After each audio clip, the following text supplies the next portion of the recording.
Творческое объединение «Близнецы» и компания «ОВА Медиа» представляют Константин Куцевалов, Сылдыс Калынду и Алча Оржак в Шуде-шоу «Тувинское время». Всем привет! Вы смотрите шоу «Тувинское время». И сегодня Алча Николаевич Оржак воспользовался тувинским временем по полной мере, и не пришел. Поэтому сегодня с нами Владимир Сумрачный. Приветствуем его. Привет, Володя. Спасибо, привет. Сылдыс Калынду, который не опаздывает. И которого не выгонишь. Да, которого не выгонишь. Меня зовут Константин Куцевалов, и сегодня у нас в гостях замечательный человек. Много лет он возглавлял байкерское движение в Туве, кочевники Азии. Сейчас он дал дорогу молодым, как он сказал. Юрий Илишевич, поприветствуем. Ура! Ну и что нового у байкерского движения? Ну, зимой, видимо, на байках-то не ездят. Ну да, нет, ну ездят, ну так. Ну явно не в наших широтах. За хлебом. Да, за хлебом бабушка не ездит. Вот, низенько. Ну как, небольшое, конечно, затишье. Мероприятие это проводим, но не такого масштаба, конечно. Ну, на лето есть запланировано мероприятие несколько. Вот.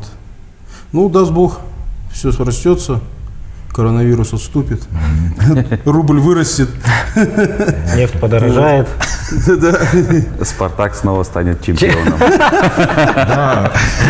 Да, Костя. да, он должен. Ну, в следующем сезоне точно, в этом тоже не светит. Кубок России могут выиграть. Откуда такая любовь возникла именно вот к этому виду транспорта? Есть же много видов транспорта. Какие? Гужевой там. По большому счету, Поезд. смотри, как бы я все виды транспорта люблю, но именно вот как увлечение именно мотоциклами началось с детства. С детства началось, потому что росли же все на великах, потом мотовелики, мопеды и все мотоциклы минские, и пошло все выше и выше. Но первый свой японский мотоцикл я купил в 2008 году. Поехал за машиной, пригнал мотоцикл. Вот. Ну и все, с этого началось. Познакомился с ребятами из Красноярска, мотоклуб «Кентавры», это самый старый мотоклуб в Сибири. Им в прошлом году было 25 лет. Ну и вот с ними уже как бы общался, встречался, мы ездил на джаз-байкфест, это на Манском плесе под Красноярском. Все, оттуда и начались поездки на Курагино, Абакан, Красноярск, Новокузнецк, на кузню. Но потом уже как-то уже, знаешь, втираешься в это. Уже с каждой поездкой все больше знакомых становится. И также и народ в последнее время, очень много народу стало сюда к нам приезжать, как иностранцы, так и вернее, как жители России, так и иностранцы. Юра, я хочу вас спросить. Вот я вот как автолюбитель, немного, не понимаю, да, что это такое. Для меня мотоцикл, что это такое? Там, дастишь бензобаки, дастишь штурвалы, Мотор между ног. Да, вот получается, что так. Что это такое? Состояние души, это хобби или что-то это больше? Да знаешь, по большому счету, это и состояние души, и хобби, это все в одном. Это просто увлечение, и которое затягивает, как взять наших тоже джиперов, тоже. У них тоже мания, все, джипы, колеса на 32, на 33, на 35, чем больше, тем лучше. Чем грязнее, тем лучше. Все верно. И вот это то же самое, оно затягивает, и уже начинаешь жить этой жизнью. У нас вот, по крайней мере, получается у байкеров зимой одна жизнь, летом другая жизнь. Вот. Ну а как также мы, такие же автомобилисты, мы ездим также на машинах, у всех у нас машины есть. По городу, честно говоря, я не люблю на мотоцикле ездить по-нашему, потому что это крайне опасно. Ездить. Там есть другие экстремалы на желтых транспортных средствах. Да, вот таких очень много. Газелисты там. Да, Формула-1, болиды Формула-1. В основном я предпочитаю поездки по межгороду, вот именно в дальнобой сел и поехал, все. Трасса это кайф. Да. Это вообще кайф. У меня вот, я хочу рассказать про свой первый опыт, но единственный, когда я прокатился на мотоцикле. Где-то в деревню я поехал в Красноярском крае, Прокопьевка деревня. Мне было 18 лет. Там все на мотоциклах. Ну, правда. Ну да, да в деревнях лучший транспорт это мотоцикл. И там сельская вечеринка была в ДК. Дискотека? Дискотека. Да, была. У них одна кассета, там, ну, они ее постоянно, короче. Одна кассета на деревне? Да, я у них спрашиваю, что вы слушаете? Не, вот слушаем. То есть они говорят исполнителя или стиль музыки. Вот, мы дают кассету, вот мы это слушаем. Ну, это ладно. И вот, короче, мы... Ну, И уже ты такой, ага. Да, натанцевались мы уже прилично. Прям натанцевались, Наплясались даже, я бы Да. сказал. И они говорят, хочешь прокатиться? А мотоцикл назывался то ли Иш. Минск. Восход. Иш, восход. Вот. Ну, что-то, да, такое. Ну, где-то там. Да, где-то там. Русскими буквами написано было. И хозяин мотоцикла сел сзади, я сел спереди. И что-то там он у меня даже с места не трогался. И он говорит, скорость. А я подумал, что скорость это вот где газ. Я уже до конца, а он не едет. К коробке автомату привык. Я вот уже до конца газ говорю, а что он не едет? Ты говоришь, скорость, я нажимаю, говорит, да это не скорость, он там рычажок. А я тут не убрал, а рычажок опустил. И как-то так получилось, что он как-то в дыбы и сразу в кувет. Хозяин мотоцикла. Он сломал вниз. руку, он перелетел через меня, тоже он сломал руку, я нос и ребро. Это когда он уже встал, потом нос и ребро достало.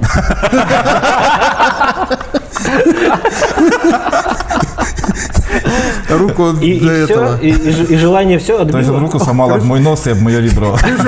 Он отбил желание уже кататься. Сказанул об мое. Не, ну зная тебя, это неудивительная история, я скажу. И вот я не катался больше. Но мне нравится это движение. И я помню, я в 2015 году под Сараксепом ездил, у вас был фестиваль. Приезжали из Абакана. На пионерке был. Да, На пионерке, ага. Из Красноярска приезжали, из Абакана, вот под Сараксепом. Очень пионерке, хороший был фестиваль, душевный. Что самое главное. Место там обалденное вообще, конечно. А будут такие еще? Это сложно? Ну, вообще все проведения мероприятий, вот подобных мероприятий, я тебе скажу, очень довольно-таки и физически, и морально.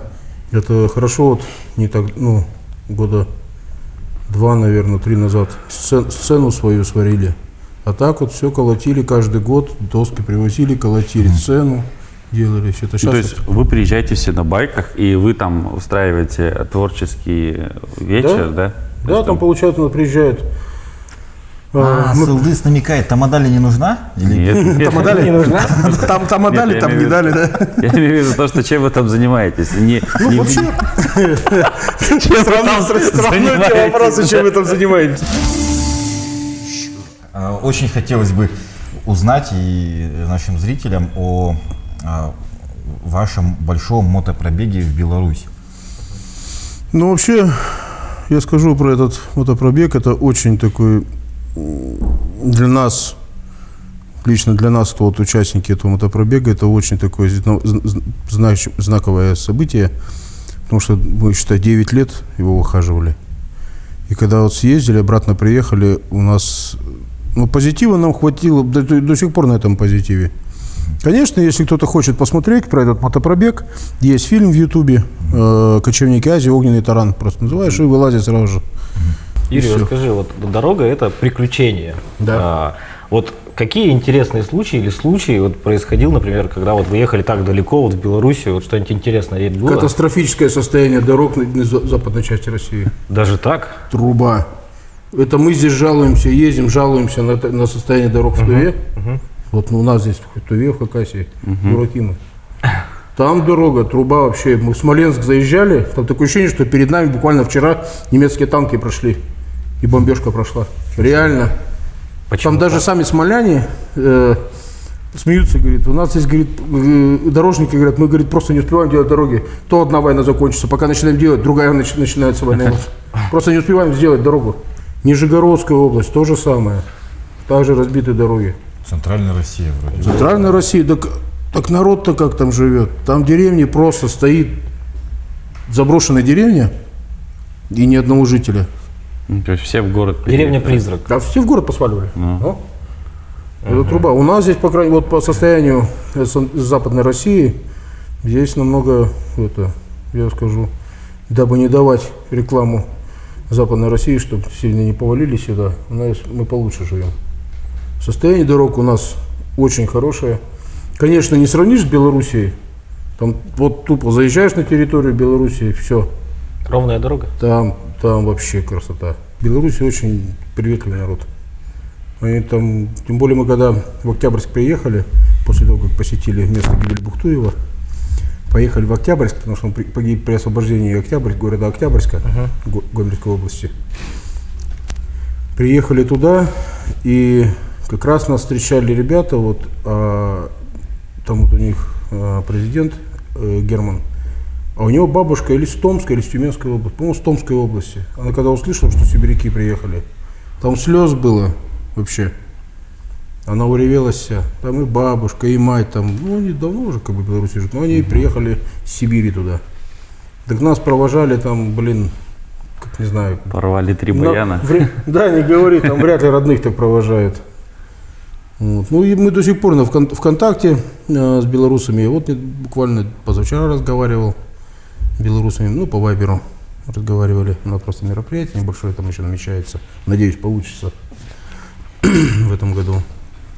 Ну, даст Бог, получится. Вот.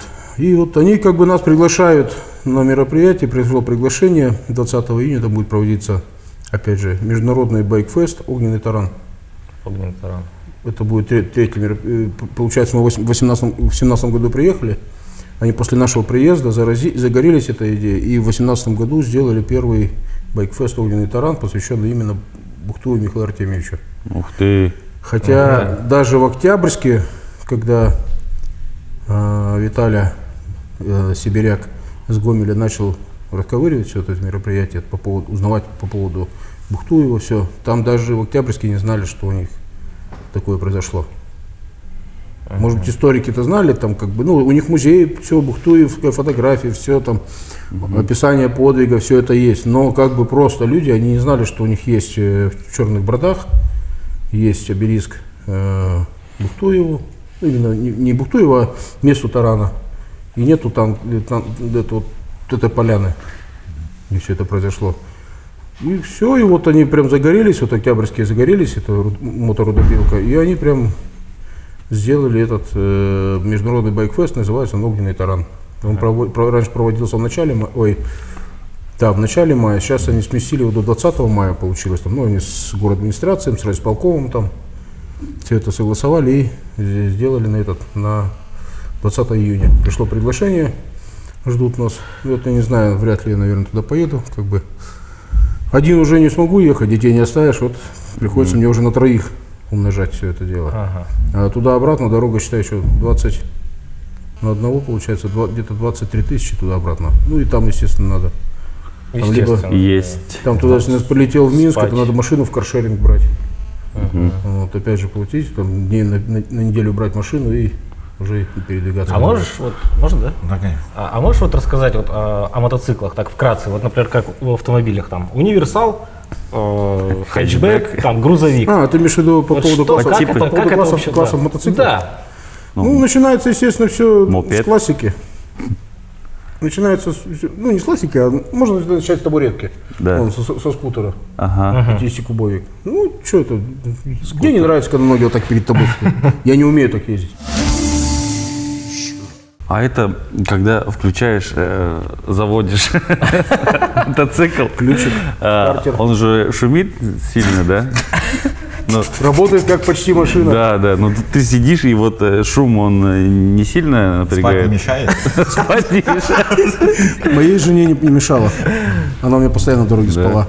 Чувствуешь, по затылку начинает уже гермокол. Потом он же реально там просто. Но это у каждого по испорченности. Да. На эндурике некогда спать. Так что он орет. Там бы усидеть на нем, да, как говорится. Там бы усидеть на нем, да, козлит, так что... А сколько он развивает мотоцикл километров в час? Максимально? Ну, Ну и гражданских, вот Хаябуса, по-моему, 320 километров, 320 или 340 километров в час. что и прям... Это гражданский мотоцикл Сузуки Хаябуса, 1300, по-моему, его объем. Вот. Ну, пушка Просто я хорошая. Это почему- если не да. турбованная. А Ничего если себе. турбину еще туда поставить, то... И реально можно ездить так? Конечно. Да. Я просто сейчас спрашиваю, потому что мы как-то ездили, в Красноярск, в сторону Красноярска, на какой-то машине, допустим, на Тойоте. Такое ощущение, что стоящих обогнали. да? Да, мы просто, мы ехали прилично и просто... Ну так видишь, Вот так вот. соотношение килограмм Веса. на лошадиную силу, вот тебе, пожалуйста. Например, машина, у нее вес 2 тонны, а лошадей там 150-180, да? А тут вес 300 килограмм, 180-200 лошадей на нем. Вот тебе и пожалуйста. И вот важный вопрос. Вот ты пришел в этой... В жилетке. Да.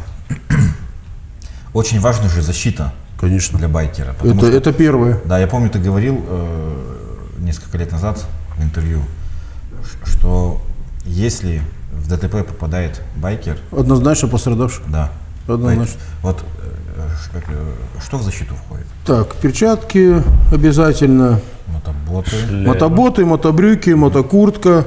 Если едешь в кондуровой, в тканевой куртке, то одеваешь еще черепаху под нее. Подкожаную черепаху не оденешь, а черепаху одеваешь. Плюс еще дополнительная защита, вот у клубников идет жилетка. Ну, у меня тонкая жилетка, ей уже сколько лет. А вообще сейчас делают жилетки из кожи толщиной там, по сантиметру. Вот, потому что дополнительная сталь. броня. Да. По сантиметру толщина кожи. Да. Дополнительная броня. Она причем увеличивает скольжение по асфальту. И это же экипировка, например, на спортбайках и вообще одевают для чего? Для того, чтобы стиралась не кожа, не мясо, не кости, а экипировка стиралась. Юра, ты попадал в ДТП? ДТП, слава богу, не попадал, но падал. Больно? Как минимум неприятно. Лежишь под мотоком и думаешь, блин, а сколько ремонт обойдется? Но это получается, если ты ездишь на мотоцикле, у тебя должна быть очень высокая степень осознательности, да? Потому что Да ты я же... почему и говорю, сначала, Да. прежде чем сунуться в это дело, надо подумать, Да. надо ли тебе это. Он же начинает лавировать и... или хачить. Да, Так, или хачить. это, естественно, это не стоит делать. Почему? Потому что на всякий с винтом другой найдется. Потому что не надо. Быстро поедешь, тихо понесут. Просто Очень, видишь, дело да. в чем? Дело в том, что, как бы тебе сказать, есть такая пословица среди байкеров ходит. Байкер себя, выезжая на дорогу, себя чувствует летчиком истребителя. Знаешь почему? Ну, одна Потому ошибка. что все хотят тебя сбить. Вот. И голова не как там у водителя вот так вот, а на 360 градусов должна работать. Надо контролировать. И на машине там, например, за 2-3 шага думаешь, что будет или что надо сделать. А тут надо буквально за шаг думать. Прям моментально надо принимать решения и желательно правильные решения. Потому что, увы, пока технологии не дошли до какой-то и активной, и пассивной такой уровня защиты. Ну да, мотоциклы сейчас, для мотоциклов сейчас стали делать защиту, не только для мотоциклов, но и для людей. Стали делать дуги безопасности. Кофры, вот тут, как у меня, вот металлические кофры сзади, они тоже выполняют пассивную систему безопасности, потому что мотоцикл, падая на бок, он ложится не мне на ногу, он ложится на дугу безопасности и на кофр. По мне так естественно, лучше пускай дуга безопасности с кофром пострадает, чем мне ногу оторвет. Конечно. Вот. И все. Логично. Ну и не договорились, что гермак нужен обязательно. На гермаках купиться вообще не надо. Это гермош. Гермошлем, да. Гермошлем. Да, для каждого класса типа мотоциклов есть свои гермаки.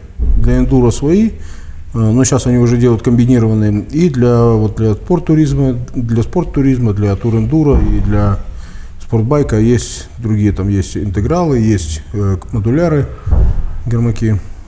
Скупиться тоже не стоит. Ну да. Лучше заплатить за него, и чтобы он сломался, а не голова лопнула. Еще вот такой вопрос. Вот есть там Международный женский день, там, например, День автомобилиста. У байкеров есть свой какой-то день, Есть. У нас профессиональный праздник? у нас проводится 30 апреля проводится всероссийское мероприятие. Это на дороге все равны.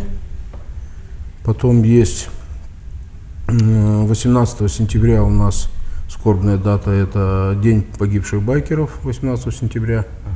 Вот. Ну, для нашего клуба еще есть дата, это 29 июля, это день образования байк-клуба нашего. Кочевники Азии, да? Да. Ну, у каждого клуба свой день рождения в определенную дату. Вот. А день автомобилиста вы не празднуете, да? Почему нет? Мы же также автомобилисты. Да. Мы же также на машинах ездим. Тебе Сюда я на машине вначале. приехал. Да. Ты со своим там муравьем еще. Мы с буровьями. А сколько сегодня байкеров? Сколько сегодня кочевников Азии? Вообще в клубе в пределах 14-15 человек. И почему точно не знаю, потому что у нас все это у казначеева нашего. Вот, весь список. Вот, где-то в пределах 14-15 человек. Большая часть, конечно, здесь в Туве живет, но у нас есть ребята и в Новосибирске, есть в Омске, есть в Ачинске. То есть они также вот в кочевнике, Да, да? также А кочевники как Азии. попасть в кочевники Азии? Вот. Подумать сначала надо. подумать, Это надо тебе понятно. это или нет. Естественно, первостатейно это надо иметь мотоцикл, права, вот, желание. Потом заявляешься, когда ты поступаешь кандидатом, ходишь в кандидатах там от года и более, потому что тебе дается время, надо ли тебе это вообще или нет. Уже ты за этот год, ну и тебе надо участвовать во всех мероприятиях клуба, то есть там так же, как мы по детдомам ездим, там ветеранов поздравляем, там вот все вот эти вот День города, там вот такое вот, все эти мероприятия, надо участвовать. Соответственно, и клуб смотрит на тебя, члены клуба на тебя смотрят, и ты сам смотришь как, что и почем, и принимаешь для себя решение. Раз, ну не хочешь, чувствуешь, что либо нагрузка, либо что-то не нравится, говоришь, не, ребята, извините, никто тебе ничего слова не скажет. Ну, перейдем к нашей традиционной рубрике и единственной. Слушай, да, действительно. Есть еще, я хотел ввести рубрику, называется «Уроки английского от Сылдыса Калынду». Вот, допустим, это нет, смотри. Нет. Это еще проще, смотрите, я вот сейчас буду говорить слова, а вы точно заговорите. Ну, Вот давай. эти. Доктор. Доктор. Ну, Перевод говори. врач. Врач, тебе что на деньги-то повело? Врач. Эдуарда. Temperate. Чего ты говоришь? Temperate. Температура. Ну и так далее. Понимаете? Короче, сидит матерится. Антенна. Календарь. Да. Телевизор. Телевизор. Да. Ну все, пойду работать в посольстве. Переводчиком. Английский я знаю. как Им ГИМО фигиста. заканчивать не надо, да? Да, никакого РУДН. Нет, ты еще не качаешься на качели. Ну, Тебе качельку надо. Вот такая рубрика. Как вам нравится? Нормально. Изучать? Вводим. Врач мне нравится. Камера. Камера. Вот. Вообще, самый талантливый ученик. Можешь даже сейчас на английской шиномонтажке работать. Тебе сказали камеру, ты уже знаешь, что это камера. Респект дня. Переходим к нашей рубрике «Респект дня». В этой рубрике мы выражаем респект людям, либо каким-то вещам, либо чему-то, что понравилось. Начнем с Сылдыса. Сылдыс, покажи, вот как надо респект выражать. Ты респектабельный. Я хочу выразить респект всем мотобайкерам. Я правильно сказал? Мотобайкером. Ну, вообще байкер, ну. Вот. одно и то же. Это то, чего я действительно не понимаю и очень уважаю вот этих людей. Очень. Не, ну действительно я этого... Ты не разбираешься в этом? Не разбираюсь, во-первых, не понимаю, мне страшно, и мне кажется, что это очень смелые люди, твердые характером. Косте уже не страшно. Вот. С 18 лет. Вот, поэтому пусть это движение развивается. Я хочу пожелать респект всем вам. Ну, а я в продолжение темы, наверное, хочу выразить респект ремонтным дорожникам, которые, соответственно, вот как Юра сказал, что у нас еще ого-го дороги, дай бог, по сравнению там с центральной Россией. Поэтому, ребят, спасибо вам, что мы ездим по таким гладким дорогам. Респект. Я хочу выразить респект тебе, Юра, потому что я знаю, а кто не знает, скажу, что Юра очень человек стойкий. И как вот Сылдыс отметил, да, что твердый характером, но в то же самое время очень добрый и отзывчивый. Как тряпка. И друзья, а я их тоже знаю, Юрина, они все очень его уважают. Поэтому вот к чему надо стремиться. Такими людьми надо быть. Простыми, хорошими. Ну, а я, в свою очередь, хочу выразить благодарность и респект вам, то, что пригласили меня на такое мероприятие, довольно-таки нескучное. Вот. Также и Володины слова поддержу нашим дорожникам, поддержу тем людям, которые дают деньги на эти дороги, чтобы эти дороги ремонтировать. Вот. Потому что от состояния дорог зависит и безопасность людей. Если будет разбита дорога, будут разбиты жизни. Вот. А так, вот, ну, естественно, живем вообще в очень хорошем регионе. Я эту землю сильно люблю, я здесь родился, вырос здесь. Я эту землю сильно люблю, этот город, этих людей, все. Я, как говорится, с последним бронепоездом только, как говорится, отсюда вывезут силой. Ну и большое спасибо, респект своим детям, которые меня поддерживают, которые терпят меня. Вот, потому что у каждого человека есть свои викидоны, у каждого вот свои тараканы в голове. Бывают вот такие, бывают такие. Вот. Ребятам, клубникам, одноклубникам большой респект за поддержку, за то, что мы до сих пор вместе, слава богу. И надеюсь, клуб будет расти, обрастать, чаптеры будут в других регионах, может быть, когда-нибудь поведет за границей. Женам ихним, то, что их девчонки терпят, переносят, выносят их, бывает на руках. Вот. Ну и вообще, как бы, все люди братья, все братья сестры, так что респект всем. Мир, дружба, жвачка. Вот именно. Вот на этой замечательной и позитивной ноте мы прощаемся ненадолго, всего лишь на неделю. Владимир Сумрачный, Сылдыс Калынду, Константин Куцалов и Юрий Илишевич. Спасибо. Ура, спасибо. Спасибо.